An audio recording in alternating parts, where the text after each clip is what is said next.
In the next 10 minutes, I'm going to explain Amazon FBA better than any video you've ever seen. And the best part, absolutely no fluff, and I'm not trying to sell you a course at the end of this. But I really want to get into explaining the business model and if it's a viable option for the average person in 2026 to make money from. But hi, I'm Ruben, and if you're new here, I'm documenting my Amazon FBA private label journey here on this YouTube channel, and I'm hoping that you tag along with me. But let's get into it. First off, let's start with what is Amazon FBA? FBA stands for Fulfillment by Amazon, and it is literally what it says, right? Amazon does all the fulfillment aspects for you. All you have to do is get product to Amazon warehouses whenever a sale is made on the website. Amazon picks, packs, and ships it for you. And the best part, they also handle returns and customer service. You never have to actually physically touch a product, and the best part is that your main job is just to find products to sell. That's literally the whole business model. But what is private label? Now, there's a few ways that you can actually sell on the Amazon platform. There's Amazon arbitrage, which is essentially going to stores like Kohl's, Ross, finding things at discount, scanning them and seeing if they sell on Amazon for a higher price than you're buying them at, right? As long as they're profitable, right? If you can get them at $10 and sell them on Amazon for $30, right? Amazon will obviously take their cut for fulfilling the order, but there must be a little bit of profit there in order for it to make sense. Next, there's Amazon wholesale, which is essentially the big brother to arbitrage. You're just buying things at scale, in bulk, in pallets, like branded products like Coke, Dove, Smart Water, things like that, or you're buying straight from a manufacturer that allows you to third sell their product and you're selling it on the Amazon platform. And last but not least, there is private label. Private label is essentially starting your own brand, sourcing a product, slapping your logo on it, and selling it on the Amazon platform. Now, I'm not gonna lie to you, there's pros and cons to each individual one. With arbitrage in specific, I think it's more of a side hustle rather than a business. Wholesale can be a business, but if I'm being completely honest, it's more like creating a job for yourself. You're obviously self-employed and you can make money from it, but the margins are so low and sometimes so unbearably low that they can actually cause you to lose money. The thing with wholesale is that whenever you sell a product on the platform, let's just say, for example, Coke, you sell Coke on Amazon. Obviously, Coke has a set price. There's a market price for what a Coke bottle goes for, or a Coke pack, and you are essentially trying to get it cheap enough to make a profit. The problem lies in that everyone else, if anyone else gets that product for cheaper than you, they can set their price for slightly lower than yours, and they're gonna get all the sales because their price is obviously better. Amazon is going to gravitate towards the person that has the best price for its customers. And then there is private label. Essentially, in a nutshell, you are finding a product, sourcing it on Alibaba from more than likely a Chinese supplier, slapping your logo on it, and selling it on the Amazon platform. The pros to this are literally you can control your margin. You can control how much money you make. Another pro is you are actually building a business that can have a lot of value one day that you can eventually sell or exit out of if you please. The cons, and I'm going to be fully transparent, it's a heavy startup cost. There's a lot more cost involved into starting your own brand in comparison to just simply selling other people's brands. But how does the money work, right? A lot of beginners get confused on this part of the equation. Let me break it down for you. I'm going to use very simple numbers, that way you understand it. Let's say you find a product that is $25 on Amazon. You're able to source that product for $4 and it costs $1 per unit in order for you to ship it. That means your cost of goods and your shipping price together are going to be $5. That is your landed cost of goods. You order about 500 units, so that's going to be $2,500 just for your test order. You ship all of those units to Amazon warehouses across the US. You make sure to distribute them across several warehouses. That way everyone across the US has prime shipping. And then this is how the numbers break down. Amazon takes their cut. Amazon doesn't ship, pack, and do everything for you for free. They take anywhere from 30 to 35% of your product. So out of a $25 price point, you're probably left with like $16, $15.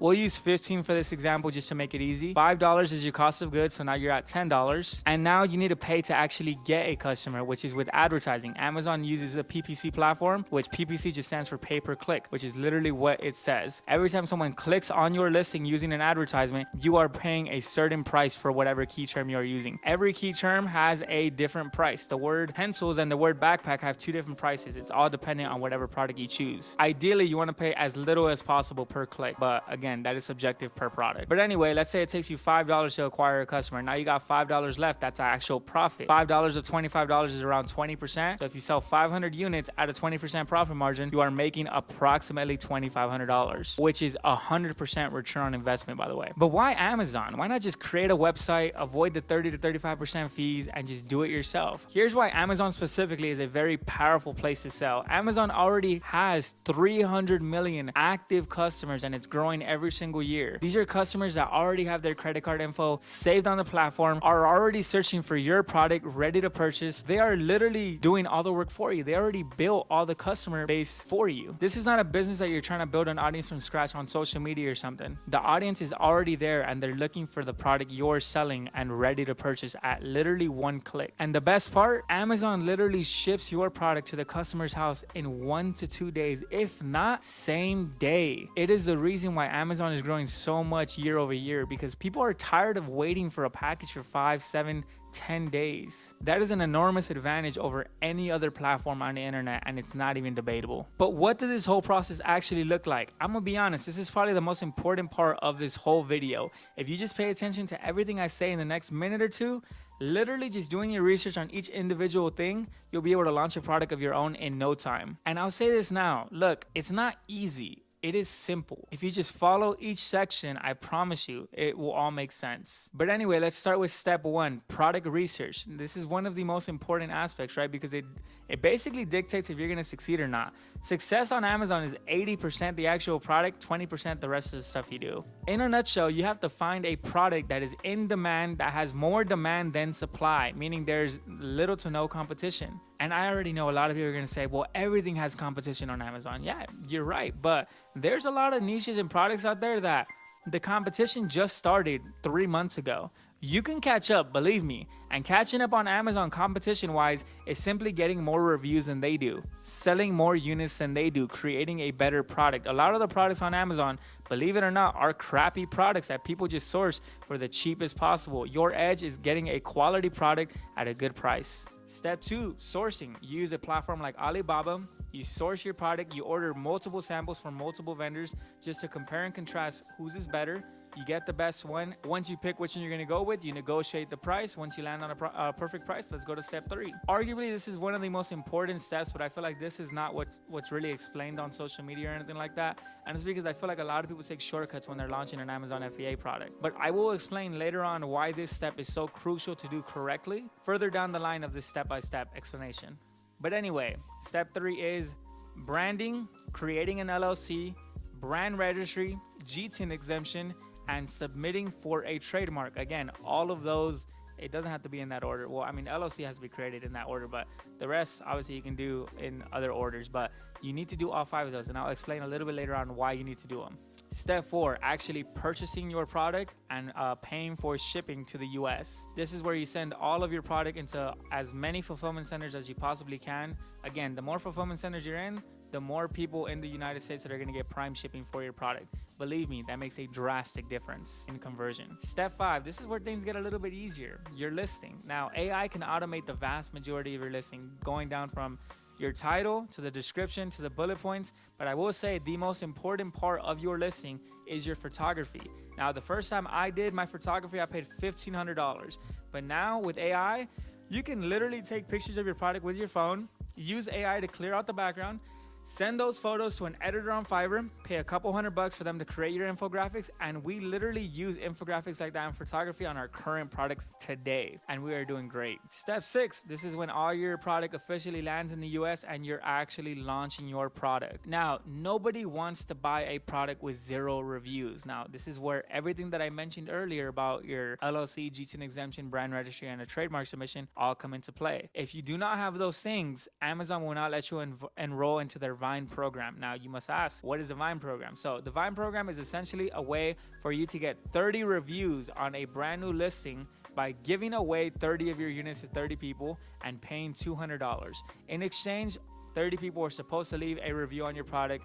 In my experience, about 25 of them do every single time. 5 of them just for some reason bail. But if you're gonna take anything very serious in all this step-by-step that I'm mentioning, it's that reviews are crucial to a successful launch on Amazon. And I'll even take it a step further than that. Reviews are crucial to being successful on Amazon, period.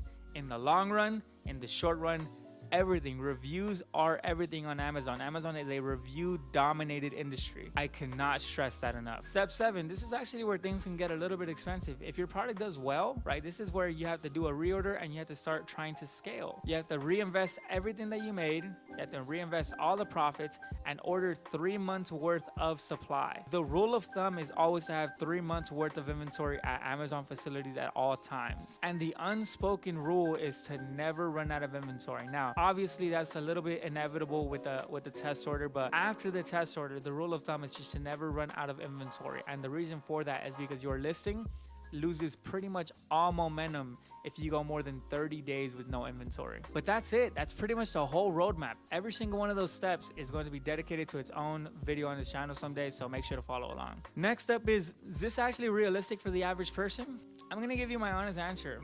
It really is. It's really not very difficult. It's a very simple process, but unfortunately it does take money, it takes time, and it takes effort.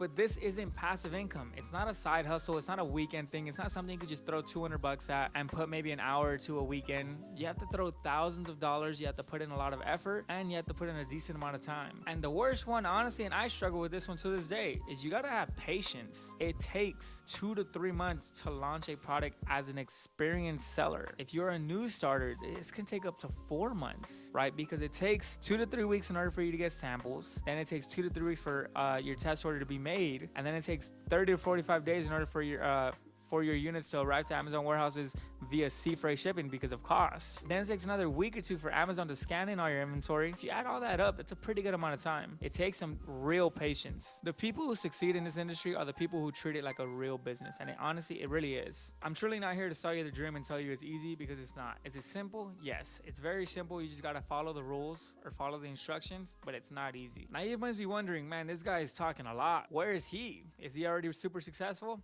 I'm not. I'm gonna be 100% honest. I've been doing this for about 1.5 years now. I've launched 4 products. One of them has been successful. I have lost a lot of money of trial and error along the way. But honestly, making mistakes is the best teacher. It makes you learn a lot. We got this one product to approximately $30,000 in a month, and then we ran into some hiccups. But we're currently in the process to also launching 4 more products in the next 2 months. And if I'm gonna be 100% honest, I'm fairly confident 3 out of 4 of those products will succeed, and we'll be at anywhere from 60 to 70,000 by the end of this year a month. The cool thing about Amazon is once you actually learn the skill, you can basically rinse and repeat until you're rich, or whatever, financial milestone that you have. But if you made it this far, I highly recommend to subscribe, drop a like, drop a comment if you have any certain questions, and I'll be making a lot more content teaching you guys how to do Amazon FBA in the future. I hope to see you there. I'll catch you in the next one. Peace.